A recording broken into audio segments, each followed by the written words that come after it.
Today I'm going to delve into the topic of conformity because it sure seems like one side of the story is being shouted from rooftops while the other side is being censored. And if you don't conform to the rooftop narrative, you're one of a dozen labels I've heard. Let's start with the definition. Conformity is the imitation of behaviors and beliefs that are socially acceptable. In many instances, the pressure to conform can be enormous. A prime example is social media. Social media creates a web of conformity that has led to a major increase in neurosis in many adults, but especially in our youth. The level of anxiety and depressive mood has skyrocketed in the last 10 years, along with teen suicide and drug use. There is an excellent film on this called The Social Dilemma on Netflix. The pressure to conform can also lead to a lot of uncertainty because a one sided message often contains elements of the truth. Here's where the nonconformist comes in. The nonconformist is the child that asks why and won't accept because I told you so. So let's start moving from problem to solution. Before we get started, I would like to encourage you to do this with your friends and family. Together, you gain greater perspective and can practice in healthy debate. So let's begin. First, let's sharpen our critical thinking skills.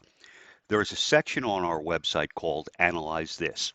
It breaks down the elements of critical thinking into 5 bite-sized pieces using the Watson-Glaser test as a model. Watson-Glaser is a test devised to evaluate lawyers in the UK, and it's used by firms as part of their hiring practice. It doesn't take long to complete this section and the test at the end, but putting it in practice will have lifelong benefits. The second step is to visit the You Don't Know Jack section of our website. You can find it by clicking on Tank Shortcuts. Here you'll find the topic of conformity. This video will be posted for a refresher or for those you share it with. Click on the button named Learn More once you've watched the video. Step 1 is a detailed discussion of conformity, citing a number of great thinkers throughout time.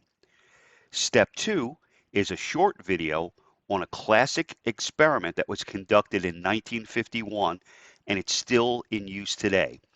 The activity is to compare this with your social media experiences, such as reposting something you weren't fully bought into. Step 3 is a video I love, and even if you've seen it, it's fun to watch again.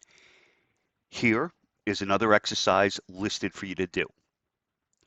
Step 4 is a short video on groupthink. That sets the stage for putting your critical thinking cap on.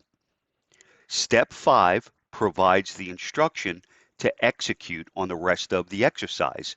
It asks you to watch 2 separate videos on one of today's biggest hot button topics. The topic is covered from 2 totally different perspectives. Next, use your critical thinking skills to draw your own conclusion. That ends this week's installment of You Don't Know Jack. I'm going to close with a quote by Friedrich Nietzsche, who said, "No price is too high to pay for the privilege of owning yourself."